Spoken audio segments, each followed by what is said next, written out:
शाहिदा अख्तर अली साहब। शुक्रिया जनाब स्पीकर साहब। राना साहब, आपने पॉइंट्स नोट किए? वो अभी आमिर डोगर साहब अपनी तकरीर में जो कहेंगे वो कह देंगे जी।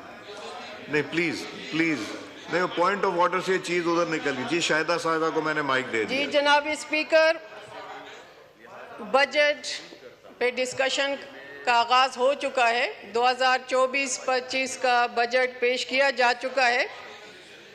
जनाब स्पीकर, हम सबको मालूम है कि जब भी बजट पेश किया जाता है वो किसी भी मुल्क के लिए बहुत अहमियत का हामिल होता है, क्योंकि उस बजट से मैडम थोड़ा सा इनको बहुत जरूरी है, वहाँ पे पार्टी में ऑपरेशन है और पॉइंट ऑफ ऑर्डर पे ये बात बहुत जरूरी है। जो बात 15 मिनट 20 मिनट रुक सकती है, ऐसी तो कोई चीज नहीं ना कि आप अभी बात करेंगे। अभी आमिर डोगर साहब ने बात करनी, उसमें बात कर लीजिएगा आमिर साहब। जी शाहिदा साहब। जनाब स्पीकर, बजट बहुत अहमियत का हामिल होता है क्योंकि वो मुल्क की इकोनॉमी के हवाले से पूरे मुस्तकबिल का नक्शा पेश किया जाता है। लेकिन यहाँ पे बदकिस्मती से जो बजट पेश किया गया है, इसमें सिवाय उन खुशनुमा अल्फाज के जो हमें सुनाई दिए कि पाकिस्तान जल्द तरक्की की मंजिल तय करेगा, मुनसिफाना टैक्स पॉलिसी अपनाई जाएगी, आमदन को बेहतर बनाया जाएगा और गैर ज़रूरी अखराजात को कम कर दिया जाएगा। जनाब स्पीकर, ये गा गे गी की गर्दान हम कब तक सुनेंगे?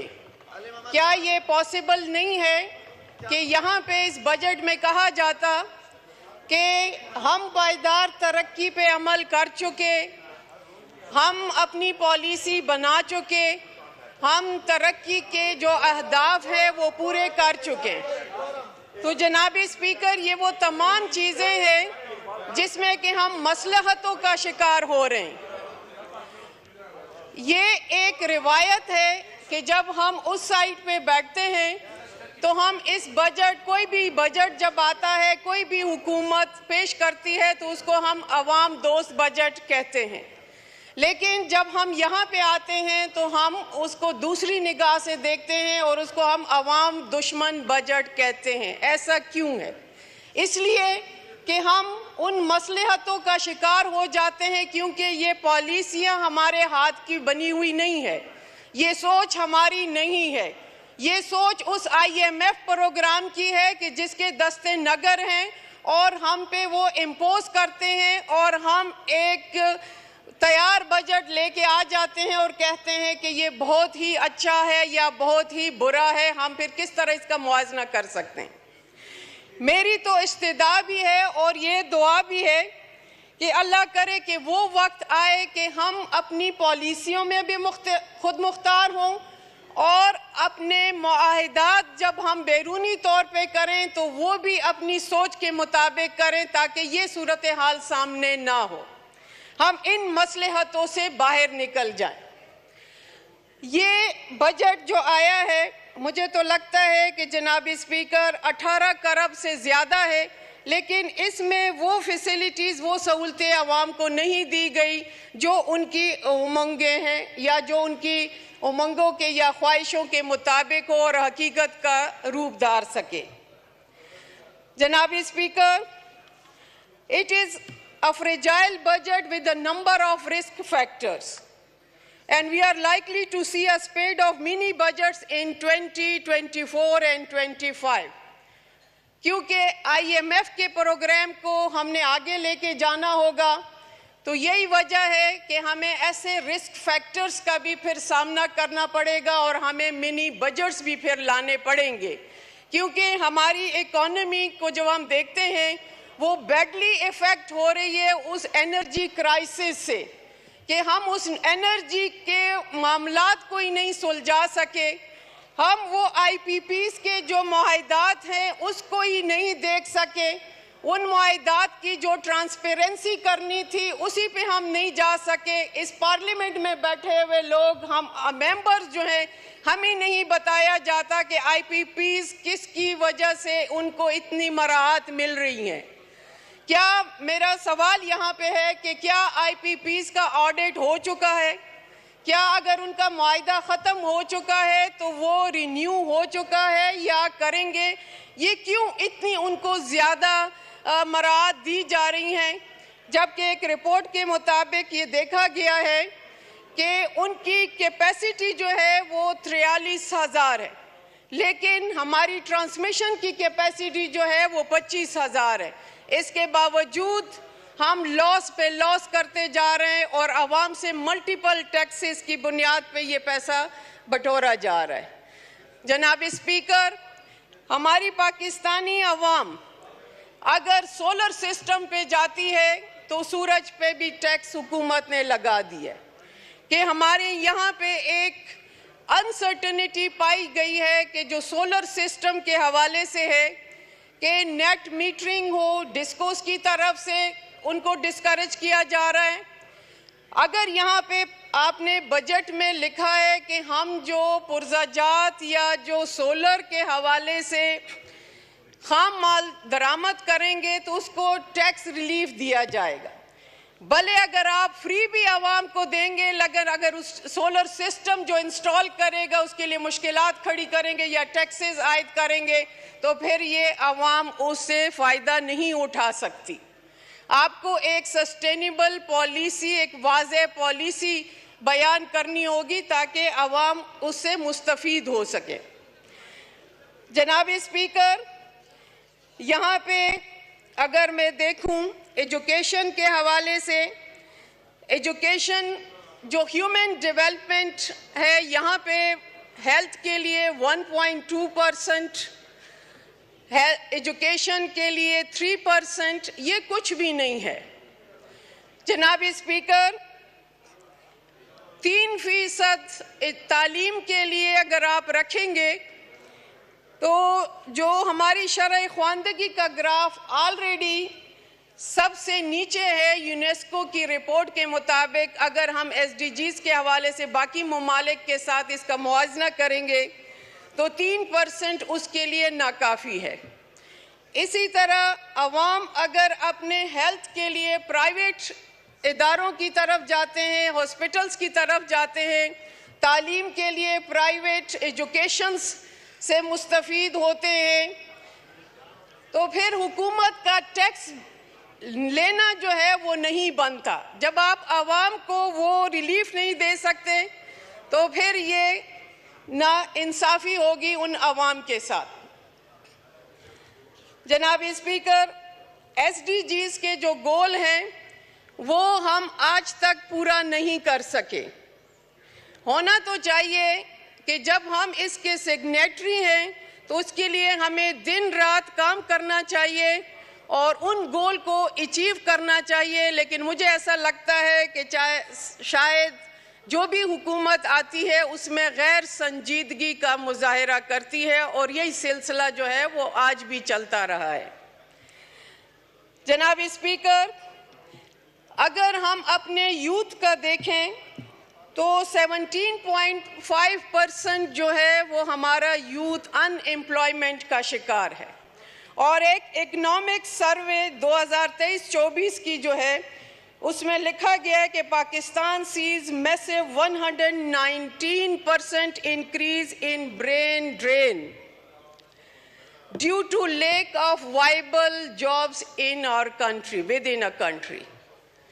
तो ये किसकी रिस्पॉन्सिबिलिटी होगी कि जो आपका स्किल्ड, आपका कॉम्पिटिटिव नौजवान जब मुल्क छोड़ के बाहर जा रहे हैं, आप उसको वो जॉब अपॉर्चुनिटी या सिक्योरिटी नहीं दे सकते तो इस मुल्क का क्या हाल होगा। जनाब स्पीकर, ये इंतहाई अफसोसनाक फिगर है जो सामने आ रही है। हुकूमत को संजीदगी से इसका मुताला करना चाहिए, इस पे गौर करना चाहिए कि आपने इस नौजवान को आप खो बैठेंगे जो बाहर चले जाएंगे। जनाब स्पीकर, तनख्वाहदार तबके की अगर मैं बात करूं तो वो माशी तब्दीली का हकीकी एजेंट हैं। वो आपका एक सैलरी क्लास जो आपको फिक्स टेस्ट जो आप टैक्स है वो आप उनसे लेते हैं, वो कहीं नहीं जा सकता। लेकिन उसको भी आपने जो यहाँ पे मराहत दी है वो किसी भी एक बड़े मजाक से कम नहीं है। एक तरफ आप टैक्स की मद में दुगना टैक्स वसूल करते हैं, दूसरी तरफ में एक ऊंट के मुंह में जीरा देने के बराबर तनख्वाह में इजाफा करते हैं। तो इस नाइंसाफ़ी को भी देखना चाहिए।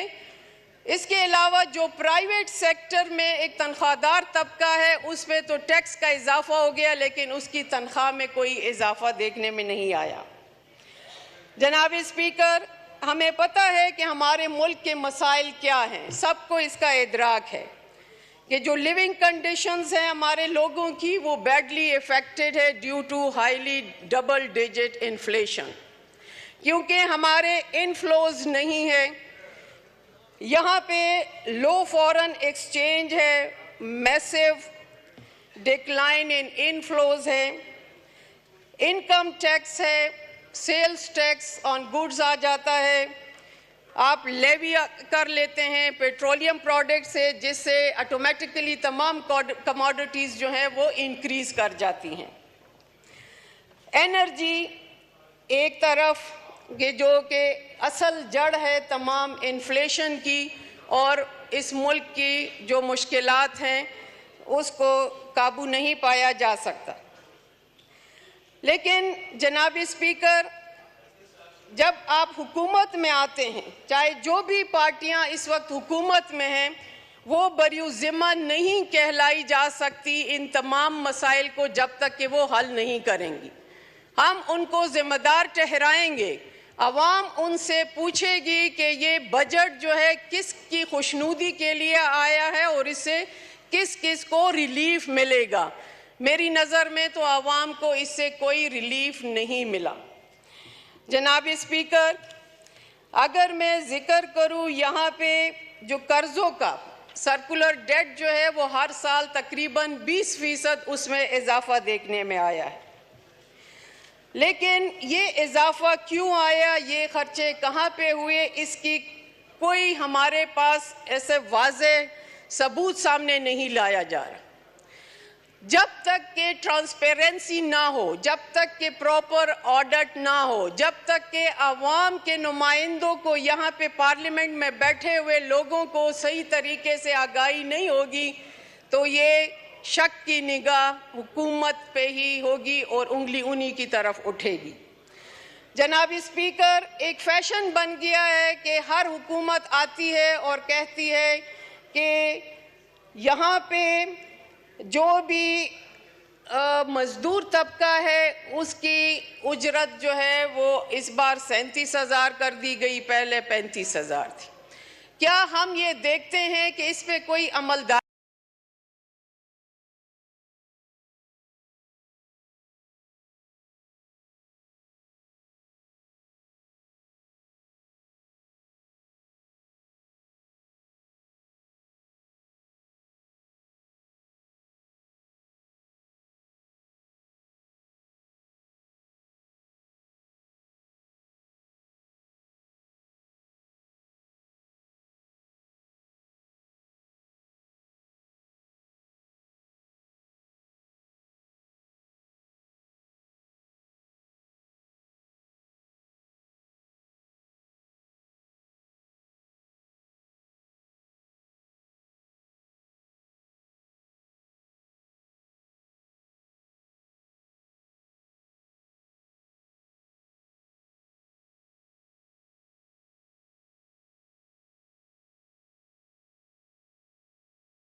नेटवर्क है उसको बढ़ाया जाए। हमारे मुल्क में एक और बड़ा मजाक जो हमें इस बजट तकरीर में, पूरी तकरीर में नजर आया, filer and non filer terminology, ये नोमेनक्लेचर जो हर पेज पे हमें नजर आई।